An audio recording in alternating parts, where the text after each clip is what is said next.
At She Can, we tell women's stories. We show how women got to where they are today. These are really interesting conversations and often also about the field that our women are involved with, their purpose, their jobs, etc.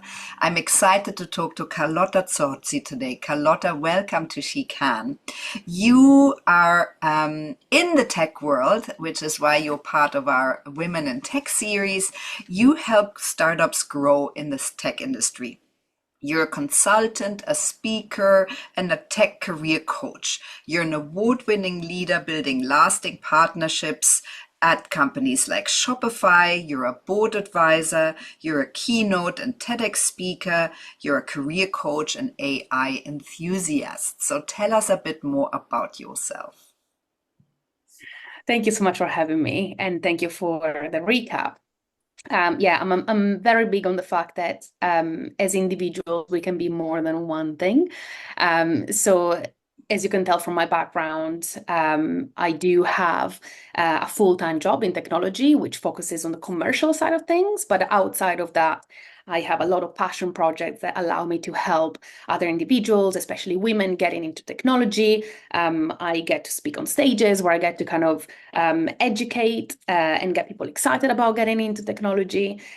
So it's a combination of different remits that I have on a day-to-day basis. But it all started, I would say, 15 years ago. I think this year is the year of 15 years because when I was 19, 15 years ago, I left Italy, which is my hometown, my home country, and then I left my hometown at 19.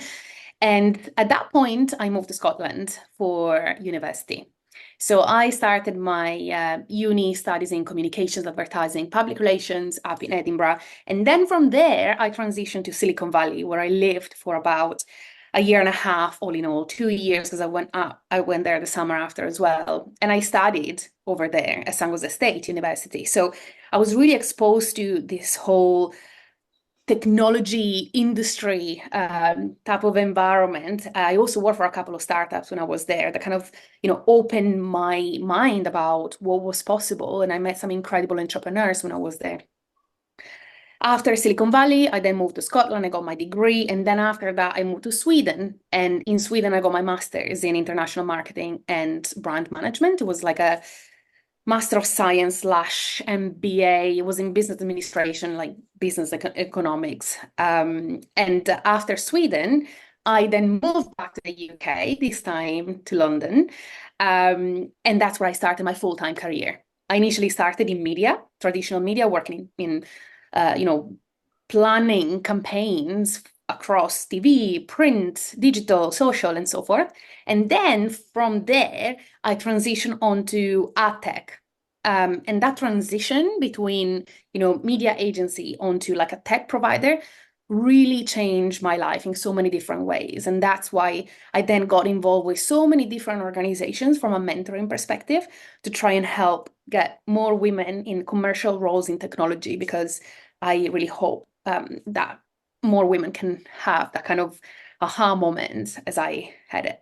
Yeah, Carlotta, and I think the stats are still pretty low. So I think there are only 26% of the workforce in technology are women. And importantly to say, which is what we were talking about earlier, you don't have to be a developer to be in the tech world, right? And I'd love for you to talk about that. The data is still sort of very sad for us. I think there's also 73% of women in tech that experience the gender discrimination. So it's an industry full of bias. There's not very many women in leading positions in the tech industry. So tell us a little bit more about the vision you have. It's quite interesting because I think stats change also depending on the level of the roles we're looking at. I think there is potentially like almost like a 40-60% almost parity, I would say, entry level. But then as you start to move upwards, then numbers actually decrease a lot, I believe.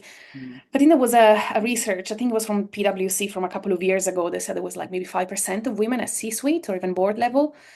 So when it comes to, those high tables, there's still a lot of disparity, right? And that's why I think it's quite important to kind of educate more women around what we can do to get there, and also educate men on the role that they have to make sure that, they empower themselves and more women to get to that level. And it's not just a question of like, oh, it has to be fair because it should be 50-50. Also because it's been proven that there's better business results when there's more gender parity at the top, right? So those better performing organizations tend to have more parity as well at leadership level. So from my perspective, it's just a question of getting involved as early as possible with organizations that can benefit from, board advisory roles. I also was part of women, what's it called, Women on Boards.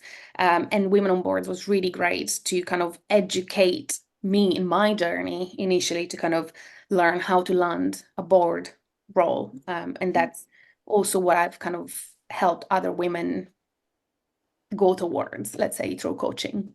Yeah. So you're an AI enthusiast, and especially in the AI, revolution that we're seeing now, we're really missing the data because the default is always still a male. How would you change that? What do you feel is necessary to change that? I mean, this is a very big question because what type of AI are we talking about, right? AI is like a big field. It can affect many different parts of, the business, our day to day. It can affect our life in many ways. And actually, we don't realize, but we all kind of use AI in different ways throughout our day, right? So I think depending on the type of role, the type of industry we work in, getting more familiar with the tools that are available for like day-to-day work can probably make everybody a bit more comfortable kind of discussing and even exploring potentially new roles that might not have necessarily like a definition yet, right? There's so many roles that don't exist yet because it's a whole new, oh no, it's not really new. Like the concept of AI has been around since the 70s, but it has evolved to what it is today. Obviously, kind of skyrocketed in the last few years, right? So there's so much that is still evolving, and in the industry itself, like policies haven't caught up yet. There's still like regulations that haven't caught up yet. So I think this is a good moment to kind of experiment with what is available to everyone, using as many tools as possible at work, because that kind of AI skill, I think it will become more and more of a requirement whenever we go into any sort of role in technology, whether it's a commercial role or like a technical role. Carlotta, so what would you say is your main motivator going forwards? You're very settled in your life. Where do you see you really catching fire? Oh my goodness. Do you know what? It's one of those things that it's so hard to answer because I'm so passionate about so many different things. And it's hard to say, just pinpoint that one element. But for me, I think one thing that really motivates me is trying to leave like a positive mark in anything I do, whether it's my day-to-day job or the things I do on the outside.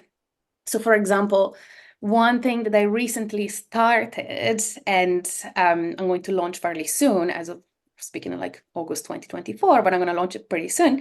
I started this initiative that is called Too Ambitious, and it's aimed at celebrating ambition in a positive Mhm. light, especially when it Mm. comes to women, because there's still so much, no stigma, but like it's still very much seen as a negative thing, whereas I see it as something that is incredibly powerful because it's fueled by passion, right? And determination. So Too Ambitious is aimed at celebrating all this motivation that can bring positive change. And we're going to have a combination of different products. We're going to have a combination of maybe different workshops and things like that. So that's at too-ambitious.com.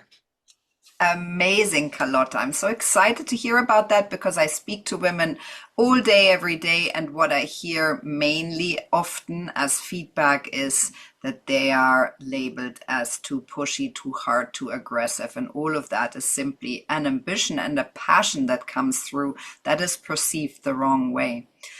Carlotta, so what do you feel are your main qualities that you bring to the table that really serve you every day?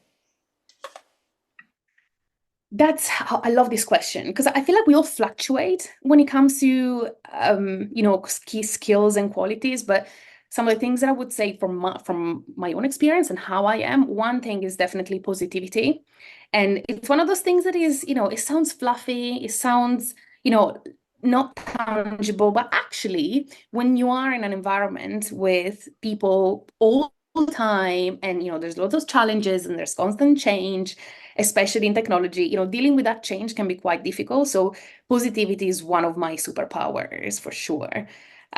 Communication, like being able to communicate with different individuals and tailoring communication is also something that has helped me a lot throughout my career. It's something that maybe I had naturally, but I also had to work on for sure, especially as you kind of develop your career and you start to work with stakeholders that are, higher up in the hierarchy, let's say.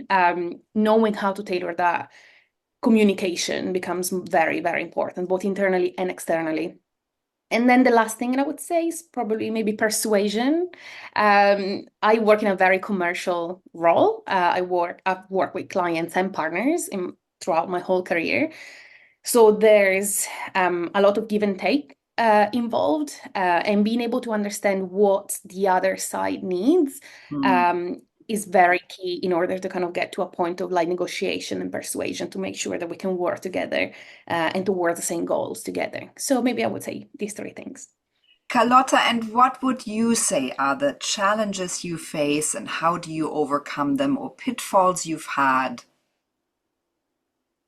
So in general, um, so one thing earlier on in my career, I would say, so um, when I was at uni in school, I always had like very good results. I always ended up having, being like top of my class and top results and so forth. But then when you start your career, you realize that actually, nobody's gonna pat you on the back and tell you like, well done every single time, right? Mm. And in many cases, you are not really recognized for the work you do.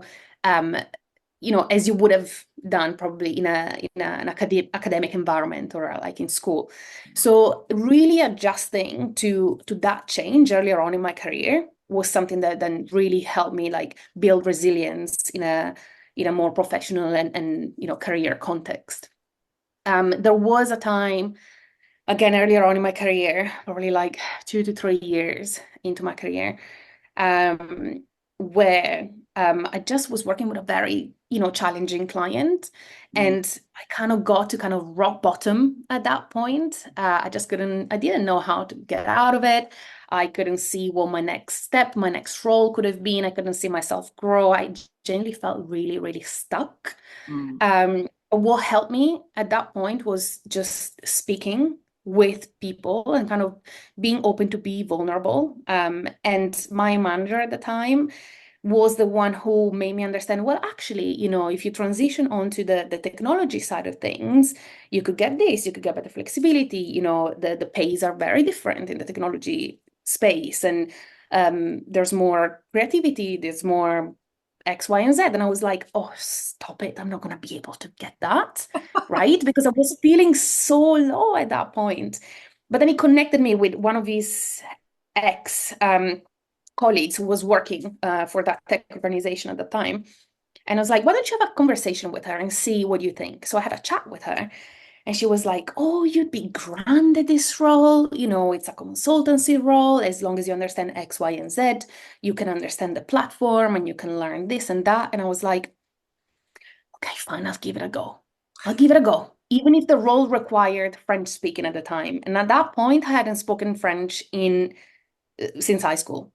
And I Wow. was like, oh God, okay, I'm gonna buy all the French books. And I literally prepared as well as I could have for that conversation. And sure enough, after 6 interviews in 5 months, I finally got the offer to transition over to what it was Oracle at the time. And that literally changed my life. So from a difficult moment, it Mm. really, I had the opportunity to kind of reroute And, you know, when they say like rejection is redirection, that was for me the definition of that.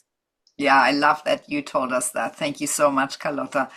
So give us some top tips to our listeners. How, and I think because your project Too Ambitious is launching, how can women be ambitious without potentially rubbing everyone the wrong way?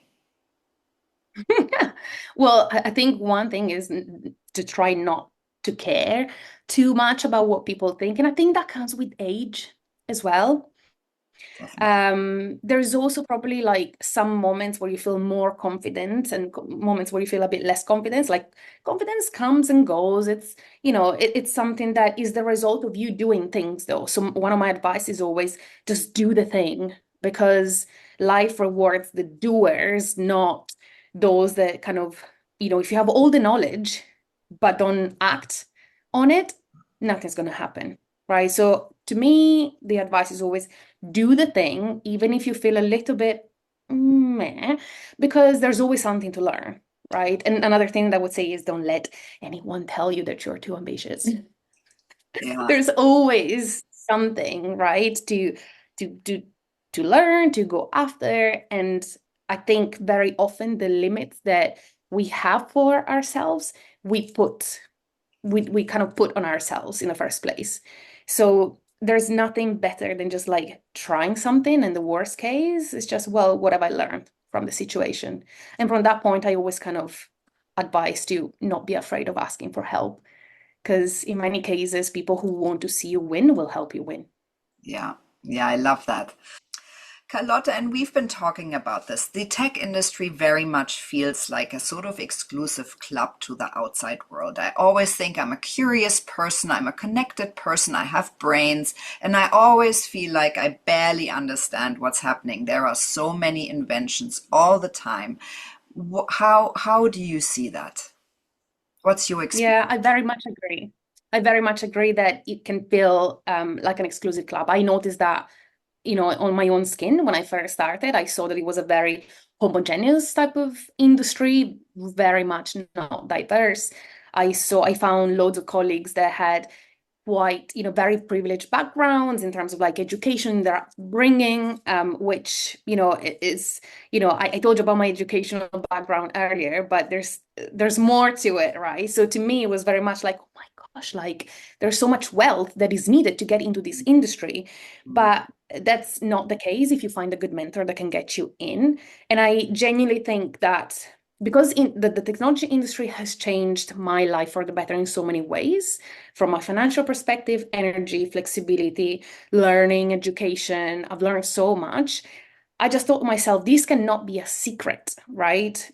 More people should know this, because I think that it could really bridge the social divide that exists in this country and in many other countries. And I often say this, that if there was one person per household holding a role in, you know, in the tech industry, whether it's a, you know, engineering role or a commercial role, I genuinely think that that could bridge the social gap that exists and really help with social mobility across many different parts of society. And that's why I spend so much time, as much time as I can, helping different volunteering organizations that can help with this transition. Yeah, and I'm so grateful for that high level of service, Carlotta, because we all know we have a massive issue with the social divide in many places around the world. So what are you most proud of to date? I think there's different things depending again on the different contexts, right? One element that is very dear to me is having been able to help certain people like change the course of their lives through coaching. I've been doing that a lot through networks and volunteering, but through that, I also started working with a few private clients and seeing them flourish Hmm. and going after what they actually wanted to go after. That has been incredibly rewarding. And then that is one side of things. And then there's other things that are more personal, like have you been able to give a TEDx talk? That was a really like big highlight for me, being able to talk about the beauty of discomfort as kind of a tool to keep growing. Um, And then there's other things that are more connected to kind of my day-to-day job, in terms of maybe creating something new and putting in place some new processes or new ideas that weren't really in place. So being able to create something, like the aspect of creation is something that I'm really proud of. Carlotta, so what are your future plans? How are the next years looking like for you?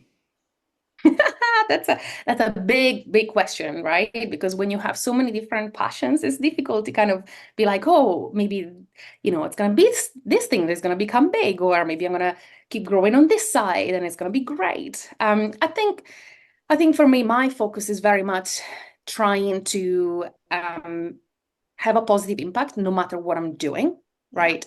I would love to keep nurturing too ambitious and turn it into something that can change lives for the better. But at the same time, I also really, really enjoy the fast-paced side of technology. So I still want to be very much involved on this side of things because, working for companies that operate at a fast pace really teach you how to manage difficult situations and constant change, which ultimately is how our world operates, whether we want it or not. So I think I definitely see myself keep investing in the tech side of things whilst also nurturing um, this aspect of empowering women, especially in technology, to kind of go after their authentic selves and utilize their ambition to kind of help themselves and help others.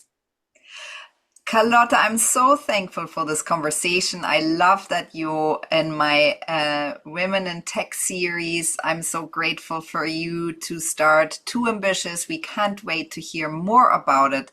And that it is time to lead with our stories, and you are leading with your story, which is really making an impact on others. Thank you so much. Thank you for having me.